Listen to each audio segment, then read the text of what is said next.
खबर दिल्ली से निकलकर सामने आ रही है। राजस्थान के लिए 3 पर्यवेक्षक नियुक्त किए गए हैं। ये बड़ी और अहम खबर इस वक्त निकलकर सामने आ रही है, जिसका इंतजार था कि आखिर कब होंगे राजस्थान के लिए पर्यवेक्षक नियुक्त। तो इस बीच ये बड़ी खबर दिल्ली से निकलकर सामने आ रही है कि 3 पर्यवेक्षकों को नियुक्त किया गया है और तीनों ही राज्यों के लिए, बात राजस्थान की हो, मध्य प्रदेश की हो या फिर छत्तीसगढ़ की हो, तीनों ही राज्यों के लिए पर्यवेक्षक नियुक्त किए गए हैं।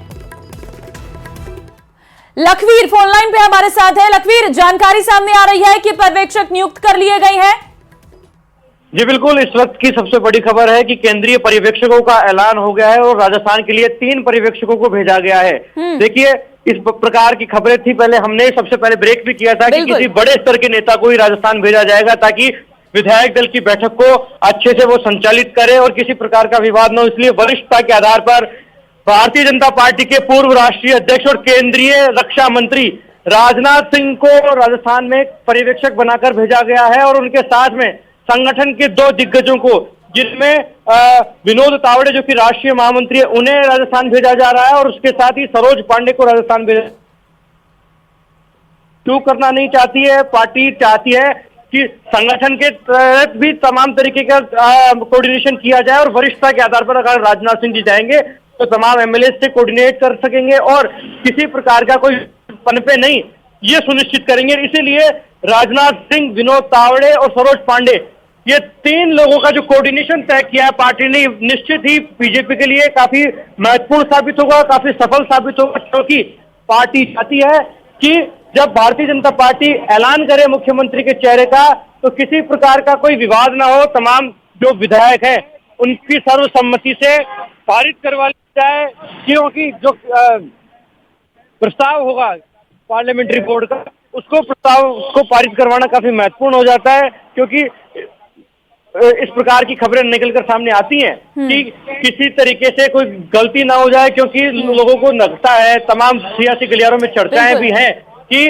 पूर्व मुख्यमंत्री वसुंधरा राजे काफी मजबूत है और उनका जो धड़ा है वो कहीं ना कहीं कि अपना मत रखता है, तो किसी प्रकार से कोई विवाद खड़ा ना हो जाए। लेकिन ये भारतीय जनता पार्टी या अनुशासन का काफी महत्व होता है, जिसे विधायक दल और पार्लियामेंट्री बोर्ड तय करता है, वही नेता होता है। लेकिन जो पार्टी होती है वो तमाम तरीके की सेटबैक को भी ध्यान में रखती है, डैमेज को भी ध्यान में रखती है और इसीलिए पार्टी ने सर्वसम्मति से तय किया कि रक्षा मंत्री राजनाथ सिंह, राष्ट्रीय महामंत्री विनोद तावड़े और सरोज पांडे, ये 3 नेता राजस्थान पर्यवेक्षक बनकर जाएंगे और विधायक दल की बैठक को संचालित करेंगे ताकि जो नाम प्रस्ताव है वो पारित करवाया जा सके। हालांकि अभी ये तय नहीं है कि विधायक दल की बैठक कब होगी, ममता। लेकिन पर्यवेक्षक नियुक्त होने के बाद कितने समय बाद अमूमन हो जाती है विधायक दल की बैठक? देखिए, अमूमन तो यही है कि जो 24 घंटे के भीतर पार्टी को बैठक करवानी होती है। हालांकि रविवार तक का समय है, रविवार से पहले विधायक दल की बैठक करवानी होगी, इसलिए ये 3 नाम अभी आ भी गए हैं। आज ही घोषणा हो गई, हालांकि लग ये रहा था कि करीब 1 बजे नामों का ऐलान होगा, लेकिन करीब 11:15 बजे पार्टी ने ऐलान कर दिया और तमाम तीनों लोगों के पास फोन भी चले गए होंगे कि अब आप राजस्थान के लिए रवाना हो। लेकिन महत्वपूर्ण बात यह है कि राजनाथ सिंह चूंकि रक्षा मंत्री होने के साथ ही लोकसभा के सदस्य भी हैं और लोकसभा में व्हीप जारी है, तो मतलब व्हीप का पालन करने के बाद वे राजस्थान के लिए निकलेंगे। दोनों जो उनके सदस्य हैं उनके साथ विनोद तावड़े और सरोज पांडे वे भी जाएंगे और विधायक दल की बैठक को संचालित करेंगे। मतलब या तो कल, नहीं तो फिर रविवार को राजस्थान में विधायक दल की बैठक होगी भारतीय जनता पार्टी की और उस विधायक दल की बैठक में अगला मुख्यमंत्री कौन होगा उस पर मुहर लग जाएगी और सर्वसम्मति से केंद्रीय आलाकमान के प्रस्ताव को पारित करवा लिया जाएगा। लेकिन रक्षा मंत्री राजनाथ सिंह जैसे वरिष्ठ नेता को राजस्थान भेजने के पीछे की मंशा क्या रही होगी, ये देखने वाली बात है। क्योंकि हमने देखा था कि पूर्व मुख्यमंत्री वसुंधरा राजे कहीं ना कहीं बैरियर ना बन जाए, हर्डल नहीं बने, किसी प्रकार से रोड़ा ना हो, इसलिए ये फैसला लिया गया होगा, ये तय है। क्योंकि राजनाथ सिंह जब जाएंगे तो स्वाभाविक है कि वो वसुंधरा राजे और उनके खेमे से भी कोऑर्डिनेशन कर सकेंगे और जो नया व्यक्ति बन रहा होगा मुख्यमंत्री, उसके नाम को भी सर्वसम्मति से पारित करवाने के लिए काम करेंगे। तो निश्चित रूप से कहा जा सकता है कि अब ज्यादा समय बचा नहीं है कि जब राजस्थान में अगले मुख्यमंत्री का ऐलान हो जाएगा, क्योंकि भारतीय जनता पार्टी ने केंद्रीय पर्यवेक्षकों का ऐलान कर दिया है और वो केंद्रीय पर्यवेक्षक जयपुर जाकर विधायक दल की बैठक को संचालित करेंगे। महत्वपूर्ण ये इसलिए भी हो जाता है ममता, क्योंकि केंद्रीय पर्यवेक्षक न केवल विधायक दल की बैठक को संचालित करेंगे, कोऑर्डिनेशन करेंगे, तमाम विधायकों का पक्ष जानेंगे, उनको केंद्रीय आलाकमान के फैसले से रूबरू करवाएंगे, बल्कि अगर किसी व्यक्ति के मन में कोई कुंठा होती है, अगर कोई विधायक अपना पक्ष रखना चाहता है या फिर किसी प्रकार का विवाद पनपता है, तो उस विवाद को कैसे शांत किया जाए, सर्वसम्मति कैसे बनाई जाए और पार्टी के फैसले को अनुशासन से कैसे तमाम विधायकों को बांधा जाए, ये काम होता है केंद्रीय पर्यवेक्षक का। इसीलिए इतने वरिष्ठ व्यक्ति को राजस्थान भेजा जा रहा है, क्योंकि राजनाथ सिंह जैसा व्यक्ति अगर जाता है तो स्वाभाविक है, पार्टी के राष्ट्रीय अध्यक्ष रहे हैं, संगठन का अच्छा अनुभव है, तमाम लोगों को पार्टी के फैसले के पक्ष में बांधना उनको अच्छे से आता है। और अगर राजनाथ सिंह जाएंगे तो पूर्व मुख्यमंत्री वसुंधरा राजे और कोई अन्य धड़ा भी किसी प्रकार की कंट्रोवर्सी क्रिएट कर भी नहीं पाएगा, क्योंकि इतना वरिष्ठ नेता जब सामने खड़ा होगा तो स्वाभाविक है कि पार्टी के फैसले को मानना ही होगा। लखवीर, राजनाथ सिंह को कि वो अपने डिसीजन को लेकर बहुत पक्के रहते हैं और वो जिस तरीके से अपने डिसीजन लेते हैं लोग मानते भी हैं उन डिसीजनों को। और क्योंकि इस वक्त बहुत सारे केंद्रीय मंत्रियों का नाम सीएम की रेस में आ रहा है, तो इसलिए एक वरिष्ठतम नेता का वहां पर पहुंचना बहुत जरूरी था।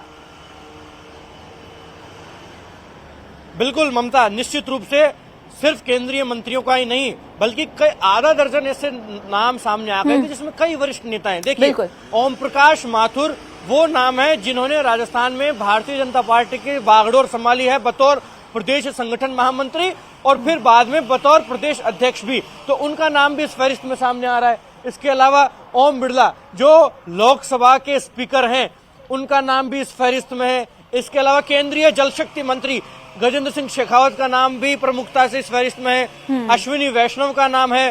केंद्रीय कानून मंत्री अर्जुन राम मेघवाल का नाम है। बीजेपी के प्रदेश अध्यक्ष सीपी जोशी का नाम है। सांसद से विधायक बन चुके राज्यवर्धन सिंह राठौड़, किरोड़ीलाल मीणा, दिया कुमारी, बालकनाथ योगी, ये तमाम नाम भी फहरिस्त में बने हुए हैं।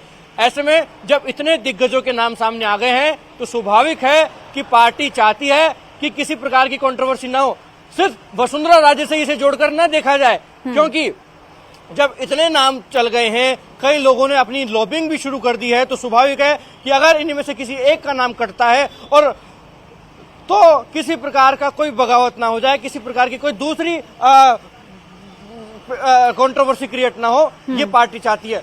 और सबसे महत्वपूर्ण बात ये कि अभी देखिए नाम का ऐलान नहीं हुआ है, तो हम ये निश्चित रूप से नहीं कह सकते कि राजस्थान का अगला मुख्यमंत्री उन्हीं में से होगा जिनका नाम चल रहा है। बिल्कुल, ऐसे में हो सकता है कि प्रधानमंत्री नरेंद्र मोदी किसी नाम से चौंकाए और कोई चौंकाने वाला नाम सामने आए। देखिए ये शॉकिंग हो सकता है, क्योंकि बहुत सारे राज्यों में ये किया है भारतीय जनता पार्टी ने लखवीर, कि हमेशा जो नाम कहीं चर्चाओं में भी नहीं रहता है वो नाम निकलकर सामने आ जाता है और वो मुख्यमंत्री की शपथ ले लेता है। देखिए ये शॉकिंग नहीं है, भारतीय जनता पार्टी ऐसा करती है।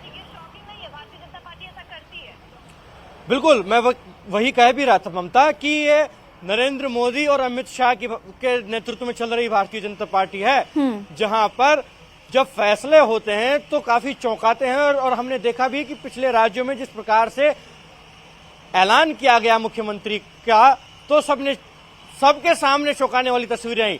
किसी को अंदाजा नहीं था कि भूपेंद्र पटेल गुजरात के मुख्यमंत्री बनेंगे, और न केवल भूपेंद्र पटेल को मुख्यमंत्री बनाया गया बल्कि पूरे संगठन में बड़ा फेरबदल किया गया, मंत्री परिषद में बदलाव किया गया, मंत्रिमंडल में बदलाव किया गया, कई नेताओं को केंद्रीय राजनीति में भेजा गया। तो काफी चौंकाने वाले फैसला था। और ऐसा ही नजारा हमने देखा कि उत्तराखंड में जब त्रिवेंद्र सिंह रावत का नाम आया, जब तीरथ सिंह रावत का नाम आया और बाद में पुष्कर सिंह धामी का जब नाम आया, तो किसी को उम्मीद थी नहीं। ऐसे में स्वाभाविक है कि राजस्थान में भी ऐसा कोई फैसला हो सकता है। लखवीर, और अपडेट लेंगे आपसे। सौरभ संवाददाता फोन लाइन पे हमारे साथ हैं। सौरभ, देखिए जिसका इंतजार था, 3 पर्यवेक्षक नियुक्त कर लिए गए हैं, 3 बड़े नाम, वरिष्ठतम नेता राजनाथ सिंह जिन्हें राजस्थान के लिए पर्यवेक्षक नियुक्त किया है। जी बिल्कुल, देखिए ये राजस्थान पर्यवेक्षक होने के साथ अब ये पूरी सप्ताह की कल ही जो है वो बीजेपी विधायक दल की बैठक जो है वो हो सकती है और पर्यवेक्षक तो आप शाम को कल सुबह जयपुर आ सकते हैं। और विधायक दल की बैठक में तमाम विधायकों से मुख्यमंत्री को लेकर राजनीति जो है वो की जाती सकती है। और एक कहते हैं कि एक लाइन का प्रस्ताव जो है वो इस विधायक दल की बैठक में पारित किया जा सकता है कि जो तमाम विधायकों की राय ली गई है उसके। ठीक है सौरभ, आपकी आवाज हम तक स्पष्ट रूप से नहीं पहुंच पा रही। फिलहाल हम वो 3 तस्वीरें भी आपको दिखा रहे हैं जिन्हें 3 पर्यवेक्षक जिन्हें नियुक्त किया गया है राजस्थान के लिए। आपको बता दें कि इसके लिए बाकायदा नोटिस भी जारी कर दिया गया है। लखवीर लगातार हमारे साथ बने हुए हैं। लखवीर, देखिए इन पर्यवेक्षकों में हम देख रहे हैं एक महिला पर्यवेक्षक भी हैं जिन्हें राजस्थान के लिए नियुक्त किया गया है। वहां पर क्योंकि हम देख रहे हैं कि कई ऐसे दावेदार हैं जो महिला दावेदार भी हैं, उन्हें भी समझाना है। नाम दिया कुमारी का भी चल रहा है। जी बिल्कुल, सरोज पांडे को निश्चित इसीलिए भेजा गया होगा कि वो महिलाओं के बीच में कोऑर्डिनेशन करें, महिलाओं से संवाद करें, और हो सकता है कि कुछ महिलाओं के लिए खुशखबरी भी हो, इससे नकारा नहीं जा सकता। इसलिए सरोज पांडे जैसे नेता का जाना काफी महत्वपूर्ण भी हो जाता है। लेकिन क्या पूर्व मुख्यमंत्री वसुंधरा राजे या फिर दिया कुमारी में से कोई एक मुख्यमंत्री हो सकता है क्या, ये देखने वाली बात होगी। और अगर ये दोनों मुख्यमंत्री नहीं बनाई जाती तो फिर इनका रोल क्या होगा, और न केवल इनका बल्कि अन्य महिला विधायकों को भी कैसे इस फैसले के लिए राजी किया जाए। अगर उनमें से कोई विधायक नाराज होती हैं, किसी प्रकार का विवाद होता है, तो उनके बीच में कोऑर्डिनेशन करने का काम सरोज पांडे करेंगी निश्चित रूप से, इसलिए उन्हें भेजा गया है। लेकिन जिस प्रकार का उनका अनुभव है, जिस प्रकार से उन्होंने संगठन के लिए काम किया है, निश्चित ही इसलिए उनका नाम सामने आना काफी महत्वपूर्ण भी हो जाता है, क्योंकि राजस्थान में महिला विधायक काफी हैं जो जीतकर आई हैं। और अगर किसी एक गुट विशेष के लिए या फिर किसी नेता विशेष के लिए किसी प्रकार की लॉबिंग होती है तो निश्चित ही उसको कैसे शांत किया जाए, उनको कैसे कोऑर्डिनेट किया जाए, कैसे उनको मनाया जाए, ये निश्चित रूप से फोकस होगा। इसलिए ये एक महत्वपूर्ण बात ये भी है कि विनोद तावड़े का नाम सामने आने के पीछे की वजह यह है कि विनोद तावड़े बतौर राष्ट्रीय महामंत्री काफी अनुभवी हैं, संगठनात्मक कौशल अच्छे से समझते हैं, बेहतर अनुभव उन्हें है। इसलिए विनोद तावड़े को राजनाथ सिंह के साथ अटैच कर भेजा जाना बहुत मायने रखता है, क्योंकि राजनाथ सिंह भारतीय जनता पार्टी के टॉप 5 लोगों में से एक हैं, काफी की पर्सन है, राष्ट्रीय अध्यक्ष कई मर्तबा रह चुके हैं, केंद्रीय रक्षा मंत्री फिलहाल है, गृह मंत्री भारत सरकार में रह चुके हैं। और महत्वपूर्ण इसलिए है क्योंकि पूर्व मुख्यमंत्री वसुंधरा राजे से पहले नजदीकियां इनकी रही है, ऐसे में उनसे कोऑर्डिनेट इनसे बेहतर कोई कर नहीं सकता। और प्रधानमंत्री नरेंद्र मोदी के विश्वस्त माने जाते हैं, तो स्वाभाविक है कि इनके कंधों पर जिम्मेदारी बड़ी है और ये उस जिम्मेदारी को निभाने में सबसे सक्षम व्यक्ति भी हैं, क्योंकि निर्विवाद तरीके से विधायक दल की बैठक करवाना और अनुशासित ढंग से केंद्रीय आलाकमान के प्रस्ताव को पारित करना काफी महत्वपूर्ण काम है, काफी महत्वपूर्ण जिम्मेदारी है, जिसको बखूबी विनोद तावड़े, सरोज पांडे और महत्वपूर्ण रूप से राजनाथ सिंह जैसे स्ट्रेचर का व्यक्ति बखूबी। ठीक है लखवीर, मैं लौटती हूँ आपसे और जानकारियां लूंगी। इस बीच हमारे संवाददाता जयपुर से सुधीर हमारे साथ जुड़ गए हैं। सुधीर, जानकारी सामने आ रही है कि 3 पर्यवेक्षक नियुक्त कर लिए गए हैं, 3 बड़े नाम इसमें सामने आ रहे हैं। जयपुर में कैसी हलचल है इसको लेकर? देखिए, सबसे पहले तो ये समझना होगा कि 3 पर्यवेक्षकों की नियुक्ति के मायने क्या है। क्या आम सहमति बीजेपी के बड़े केंद्रीय नेतृत्व में नहीं बन पाई कि कौन सीएम होगा और मंत्रिमंडल में कौन कौन चेहरा होगा, उन सब में आम सहमति बनाने के लिए किया गया है, जिसमें सबसे जो पावरफुल केंद्रीय मंत्री है राजनाथ सिंह, जो रक्षा मंत्री है, उनको डाला गया है। राज्यसभा से सरोज पांडे को लिया गया है, विनोद तावड़े राष्ट्रीय महासचिव है, उनको लिया गया है, यानी संगठन के एक तरह से कह सके कि स्थान दिया गया। तो इसके पीछे ये है कि ये तीनों केंद्रीय पर्यवेक्षक जो बीजेपी के हैं वो आएंगे और एक आम सहमति के रूप में कोई नाम होगा उसको सामने रखा जाएगा, या फिर इस तरह की आम सहमति बनाई गई कि केंद्रीय नेतृत्व ही इसमें फैसला करे कि कौन अगला सीएम होगा बीजेपी की तरफ से। लेकिन बात यह है कि तीनों जगह, चाहे मध्य प्रदेश की बात कर ले, चाहे छत्तीसगढ़ की बात कर ले, चाहे राजस्थान की बात कर ले, इन सब के पीछे वजह यही है कि आम सहमति से बीजेपी के जो विधायक दल का नेता होगा वो ही मुख्यमंत्री के लिए चुना जाएगा। इस आम सहमति के लाने के लिए है। अब क्योंकि नाम सामने आ गए, पर्यवेक्षक की जो बात लगातार पिछले 2-3 दिन से की जा रही थी, अब नाम सामने आ गए। अब ये तीनों पर्यवेक्षक राजस्थान में आएंगे और बीजेपी विधायक दल की बैठक लेंगे, उसमें सामने निकल के जो नाम आएगा वो ऊपर केंद्रीय जो प्रमुख नेतृत्व है उनको दिया जाएगा और उसके बाद नामों की घोषणा होगी। यानी माना जा सकता है कि बुधवार तक पूरी तरह से ये नामों की और ये जो पटाक्षेप है कि कौन होगा, और यहाँ तक कि बताया जा रहा है कि हो सकता है कि बुधवार के दिन शपथ भी हो जाए। जी बिल्कुल सुधीर, लेकिन विधायक दल की बैठक क्या लग रही है, कल या फिर रविवार को, क्या अंदेशा लगाएं? देखिए, आम सहमति बनाना सबसे जो माकूल व्यवस्था है कि लोकतंत्र की सबसे दूरी है कि आम सहमति से ही मुख्यमंत्री चुना जाए, क्योंकि बीजेपी ने जो अपना चेहरा रखा था यहाँ पर मुख्यमंत्री के तौर पर, वो प्रधानमंत्री को रखा था, या फिर बीजेपी का जो निशान है कमल, उसको रखकर चुनाव लड़ा गया था। इससे पहले अगर पूर्व चुनाव को देखें हम 2003 के चुनाव को देखें, या 2008 के चुनाव को देखें, या 2013 के देखें, 2018 के देखें, इन 4 चुनावों में। ठीक है, आपका बहुत धन्यवाद सुधीर। लखवीर लगातार हमारे साथ बने हुए हैं। लखवीर, इससे पहले अगर हम थोड़ा आगे बढ़ जाएं, क्योंकि अभी हम 2023 में सरकार बनने को लेकर चर्चाएं कर रहे हैं, जिसके लिए पर्यवेक्षक भी नियुक्त किए गए हैं। राजस्थान में अगर आप पुराने समीकरणों को देखें, जब भारतीय जनता पार्टी ने वहां पर सरकार बनी, किस तरीके के समीकरण रहे उस समय भी, उस पर भी नजर डालिए। देखिए, पिछले 1.5 से 2 दशकों में तो एक छत्र वसुंधरा राजे का राज रहा है राजस्थान की सियासत में, चाहे वो संगठनात्मक रूप से देखें या फिर सत्ता में देखें। ऐसे में पार्टी के सामने कई मर्तबा हर्डल्स भी आए, क्योंकि पूर्व मुख्यमंत्री वसुंधरा राजे ने चैलेंज भी किया आलाकमान को, क्योंकि उनके पास नंबर्स थे, उनके पास स्ट्रेंथ थी, इसलिए आलाकमान को कई मर्तबा झुकना भी पड़ा। अभी ज्यादा पुरानी बात नहीं है, 2017 की ही बात है, जब राजस्थान में भारतीय जनता पार्टी के प्रदेश अध्यक्ष में बदलाव करना था। वर्तमान में केंद्रीय जल शक्ति मंत्री गजेंद्र सिंह शेखावत को बनाना था भारतीय जनता पार्टी राजस्थान का प्रदेश अध्यक्ष, लेकिन पूर्व मुख्यमंत्री वसुंधरा राजे ने वीटो किया, उनकी दावेदारी पर साफ तौर पर चैलेंज किया और अपने समर्थित विधायकों के साथ वो दिल्ली पहुंची। और अमित शाह के बीजेपी अध्यक्ष रहने के बावजूद, उनके बीजेपी प्रदेश राष्ट्रीय अध्यक्ष पर बने रहने के बावजूद ये फैसला नहीं हो सका और गजेंद्र सिंह शेखावत 1.5 महीने तक दौड़ में होने के बावजूद भारतीय जनता पार्टी के प्रदेश अध्यक्ष नहीं बन सके। ऐसे में उनकी ताकत को नकारा नहीं जा सकता, लेकिन आज की स्थिति में ऐसी परिस्थितियां नहीं है, क्योंकि वसुंधरा राजे के पास न तो उस माकूल नंबर्स हैं, न तो उस माकूल विधायक बचे हैं, और आज भारतीय जनता पार्टी का अनुशासन का डंडा भी काफी मजबूत हो गया है।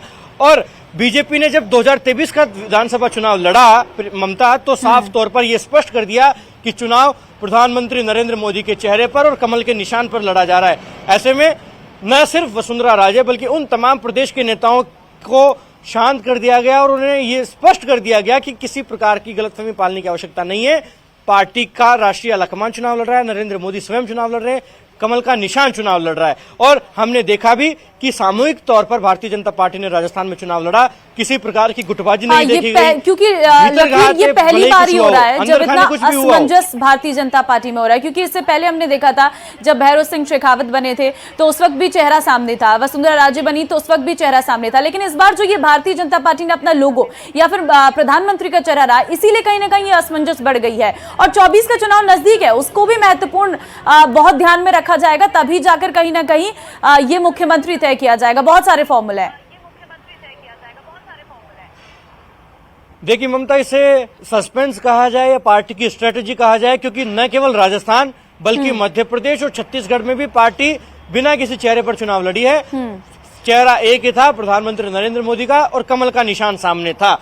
ऐसे में यह पार्टी की रणनीति का हिस्सा था कि चुनाव 2024 के लोकसभा चुनाव से पहले विधानसभा का चुनाव पीएम के चेहरे पर लड़ा जाए, ताकि ज्यादा से ज्यादा सीटें आए और पार्टी की सरकार बने। और क्योंकि पार्टी नहीं चाहती कि जब राजस्थान के लिए अगर स्पेसिफिकली मैं बात करूं ममता, तो जब 1 दर्जन से ज्यादा नाम मुख्यमंत्री की रेस में है तो पार्टी ये जोखिम क्यों लेगी कि किसी चेहरे को नियुक्त किया जाए। मान लीजिए अगर किसी एक चेहरे पर चुनाव लड़ा जाता है राजस्थान में, तो आपको नहीं लगता कि 2018 में जिस प्रकार से हाल हुआ सरकार बनने के बाद कांग्रेस का, ऐसी ही स्थिति भारतीय जनता पार्टी में नजर आती।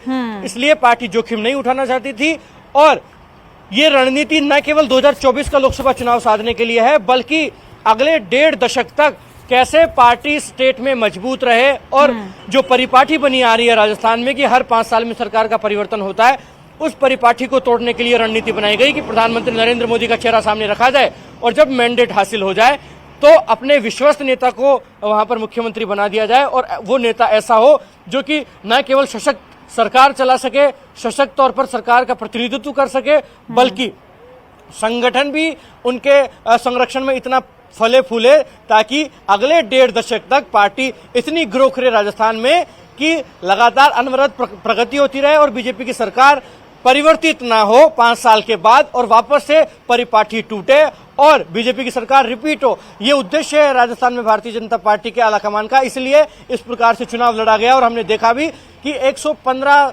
सीटों का आना ये प्रदर्शित भी करता है और कई बागी भी जीत कर आए। हालांकि ये बीजेपी का नेता मानते भी हैं कि अगर टिकट वितरण ठीक ढंग से किया गया होता तो नंबर्स और बढ़ सकते थे। जिस प्रकार से मध्य प्रदेश में सीटें आई हैं, छत्तीसगढ़ में सीटें आई हैं, ऐसा ही नजारा राजस्थान में भी देखने को मिल सकता था। लेकिन पार्टी ये चूक मानती है कि टिकट वितरण में कहीं ना कहीं जल्दबाजी हो गई, कहीं ना कहीं ओवर एस्टिमेट कर दिया गया, कुछ अंडर एस्टिमेट कर दिया गया कुछ कैंडिडेट्स को, इसलिए चूक हुई और कुछ बागी जीतकर आ गए।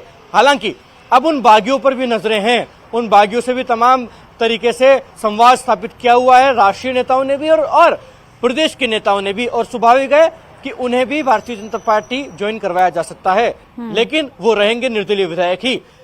अब जो आप पूछ रही थी कि 2023 का चुनाव जिस प्रकार से लड़ा गया उसमें रणनीतियां क्या थी और कितना चेंजेस मानते हैं, तो निश्चित रूप से 2018 से पहले जितने भी चुनाव लड़े गए तो उसमें चेहरा सामने था, चाहे वो स्वर्गीय भैरव सिंह शेखावत हो या फिर वसुंधरा राजे हो, इन चेहरों पर चुनाव लड़ा गया और अन्य राज्यों में भी इस प्रकार की परिपाटी रही थी। लेकिन अब भारतीय जनता पार्टी चूंकि विश्व की सबसे बड़ी राजनीतिक पार्टी है, निश्चित ही हर राज्य में उनकी स्ट्रेटजीज अलग होती हैं, निश्चित ही और अलग तरीके की रणनीति पर काम कर रही है, क्योंकि पार्टी को कैसे विशाल बनाया जाए, कैसे अनवरत सत्ता में आया जाए, ये उद्देश्य है, न कि किसी एक व्यक्ति की एक नेता की पैरवी करना और एक नेता को सल्टाना। इस प्रकार का उद्देश्य होता नहीं है पार्टी का, क्योंकि तमाम जो दिग्गज लोग हैं, चाहे वो प्रधानमंत्री नरेंद्र मोदी हो, बीजेपी के अध्यक्ष जेपी नड्डा हो या केंद्रीय गृह मंत्री अमित शाह हो, उनका फोकस है कि संगठन फलना फूलना चाहिए, संगठन काफी मजबूत होना चाहिए और बीजेपी की सरकारें पूरे देश में हों। इसलिए इन तमाम फॉर्मूलाज पर, इन तमाम प्रयोगों पर काम भी किया जा रहा है और पार्टी ये चाहती भी है कि 2024 का जब चुनाव हो तो निश्चित रूप से उसे साधा जाए और उसका सेमीफाइनल के तौर पर इन तीनों राज्यों के विधानसभा चुनाव को देखा भी कहीं ना कहीं मजबूत जो है वो दावेदारी रही और पर्यवेक्षकों को भी इसी तरीके से तय किया गया। राजस्थान में राजनाथ सिंह केंद्रीय मंत्री, रक्षा मंत्री, उन्हें भेजा गया है। हम एमपी की लिस्ट भी देख रहे थे लखबीर, जिसमें हरियाणा के मुख्यमंत्री मनोहर लाल खट्टर को भेजा गया है। आप समझ सकते हैं कि मुख्यमंत्री तक को पर्यवेक्षक के तौर पर भेजा गया है, तो ये साफ तौर पर स्ट्रेटेजी है कि हाँ, मजबूत दावेदार जो आगे भी भारतीय जनता पार्टी की सरकार लाए और 24 में भी कहीं ना कहीं कुछ कमाल हो वहां पर।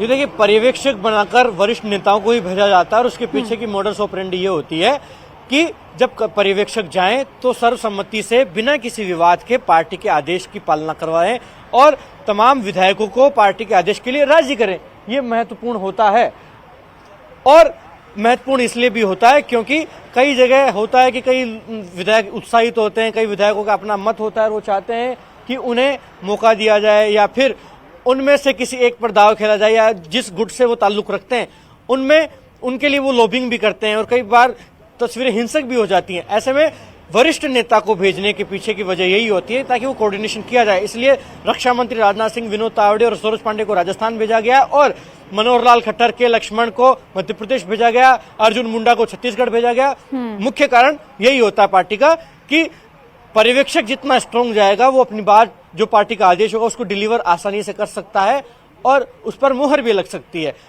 इसीलिए वरिष्ठ नेताओं को पर्यवेक्षक बनाकर भेजा गया है। लेकिन अब महत्वपूर्ण क्या है? अब महत्वपूर्ण यह है कि जब केंद्रीय पर्यवेक्षकों का ऐलान हो गया है तो वो जयपुर कब जाते हैं और विधायक दल की बैठक क्या शनिवार को होगी या रविवार को होगी, ये देखने वाली बात है।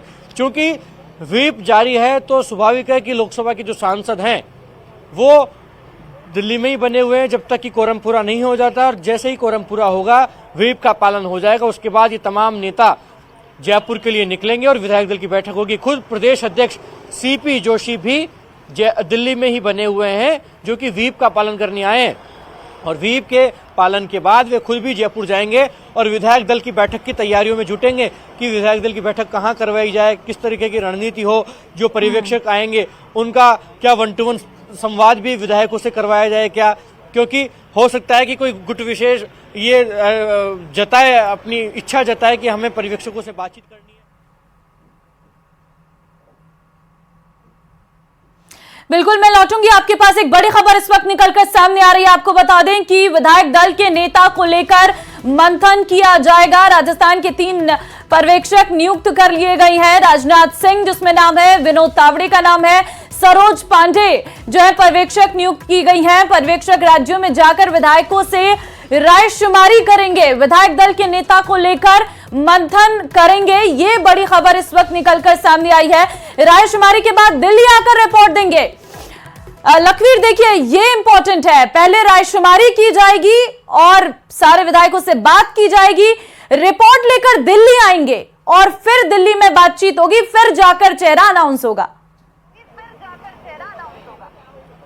हाँ बिल्कुल, देखिए ये एक तरीके की रणनीति होती है और ये रणनीति का पार्ट ही है कि पहले पर्यवेक्षक विधायक दल की बैठक करेंगे, उनसे संवाद करेंगे और फिर चेहरा जो एक जिस चेहरे पर सहमति बनेगी वो लाकर पार्लियामेंट्री बोर्ड को सौंपा जाएगा और फिर पार्लियामेंट्री बोर्ड तय करेगा कि आखिरकार राजस्थान का अगला मुख्यमंत्री कौन होगा। तो ये एक अमूमन प्रक्रिया है और प्रक्रिया हिस्सा ही है कि पर्यवेक्षक जाएं, संवाद करें विधायक दल से, फिर विधायक दल या तो ये पार्लियामेंट्री बोर्ड पर छोड़ दे, प्रस्ताव पारित करवाया जाए कि जो पार्लियामेंट्री बोर्ड तय करेगा वो चेहरा में मंजूर होगा, या फिर चेहरा पहले तय हो जाएगा तो उस चेहरे को लेकर इंट्रोड्यूस किया जाएगा विधायक दल की बैठक में, फिर उस चेहरे पर सहमति बनेगी और फिर उसका ऐलान हो जाएगा। लेकिन अमूमन होता यह है कि पर्यवेक्षक जाते हैं, विधायक दल की बैठक करते हैं, फिर विधायक दल की बैठक में प्रस्ताव पारित किया जाता है कि जो पार्लियामेंट्री बोर्ड तय करेगा वो 2 लाइन का प्रस्ताव मंजूर है और पार्लियामेंट्री बोर्ड जिसे चेहरा घोषित करेगा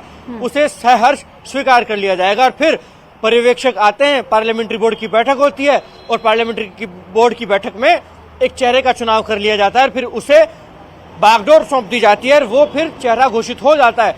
ऐसे में अब देखने वाली बात यह है कि आखिरकार कौन वो चेहरा होगा जिसके नाम पर मुहर लगती है। क्या वो अश्विनी वैष्णव होंगे, क्या वो अर्जुन राम मेघवाल होंगे, क्या वो ओम प्रकाश माथुर होंगे, क्या ओम बिड़ला होंगे, किरोड़ीलाल मीणा होंगे, या फिर दिया कुमारी होंगी, राज्यवर्धन सिंह राठौड़ होंगे, महेंद्र बालकनाथ होंगे, वसुंधरा राजे होंगी, या फिर केंद्रीय जल शक्ति मंत्री गजेंद्र सिंह शेखावत होंगे। फहरिस्त बहुत लंबी है और इसमें से कोई अनोखा नाम भी निकलकर सामने आ सकता है और इसीलिए ये चर्चाएं, इसीलिए ये जो राजमाइश है, जो लंबा समय लग रहा है मुख्यमंत्री के चेहरे को लेकर, चुनाव जीत जाने के बावजूद भी इतना ज्यादा समय लग रहा है, क्योंकि आप जो लिस्ट बता रहे हैं ये फहरिस्त तो लंबी है ही, इसमें कुछ और नाम भी एड ऑन हो सकते हैं, वो भी हम नहीं कह सकते। बिल्कुल निश्चित रूप से नकारा नहीं जा सकता क्योंकि फहरिस्त बड़ी है और इस फहरिस्त में आप जो कह रही थी अनोखा नाम, हाँ। न सिर्फ अनोखा नाम ममता, बल्कि चौंकाने वाला नाम भी सामने आ सकता है।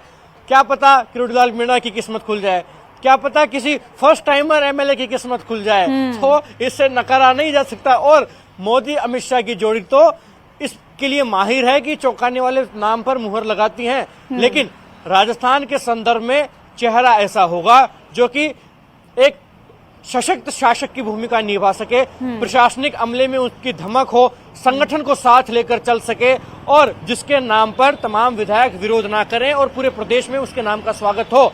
इस प्रकार के चेहरे पर ही मुहर लगेगी। हालांकि पार्टी इस फैसले से 2024 को साधना चाहती है, इससे कोई दो राय नहीं है, क्योंकि तीनों राज्यों में से एक जगह सवर्ण बिरादरी का मुख्यमंत्री बनाया जा सकता है, एक जगह मूल ओबीसी से कोई चेहरा हो सकता है और एक जगह आदिवासी चेहरा भी हो सकता है। ऐसे में अब देखने वाली बात यह है कि आखिरकार इन तीनों राज्यों में किस जाति बिरादरी के चेहरे को मौका दिया जाता है, किस कार्यकर्ता पर, किस नेता पर दांव खेला जा सकता है। और महत्वपूर्ण बात यह कि गैर विधायक भी मुख्यमंत्री हो सकता है, क्योंकि जितने भी नाम इस फहरिस्त में उनमें गैर विधायक भी हैं जिन्होंने विधानसभा का चुनाव नहीं लड़ा। ऐसे में संभावना है कि किसी गैर विधायक को भी मुख्यमंत्री राजस्थान में बनाया जा सकता है, चाहे वो केंद्रीय मंत्री हो, चाहे वो संगठन का कोई व्यक्ति हो, जैसे कि ओम प्रकाश माथुर भी फहरिस्त में है।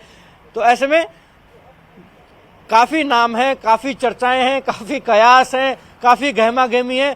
अब इंतजार है विधायक दल की बैठक होने का और फिर पार्लियामेंट्री बोर्ड के ऐलान का कि आखिरकार राजस्थान का बागडोर कौन संभालेगा, अगला मुख्यमंत्री राजस्थान में कौन होगा, क्योंकि फहरिस्त काफी लंबी है और बढ़ भी रही है। एक पैटर्न हमने देखा जैसे ही रिजल्ट सामने आए उसके बाद से हर 6 घंटे में नाम का बदल जाता है। काफी चर्चाएं गर्म होती हैं कि अब ये मुख्यमंत्री हो सकते हैं, अब ये मुख्यमंत्री हो सकते हैं, और हमने देखा भी कि हर 6 घंटे में नाम परिवर्तन होने की एक योजना भी दिख रही है।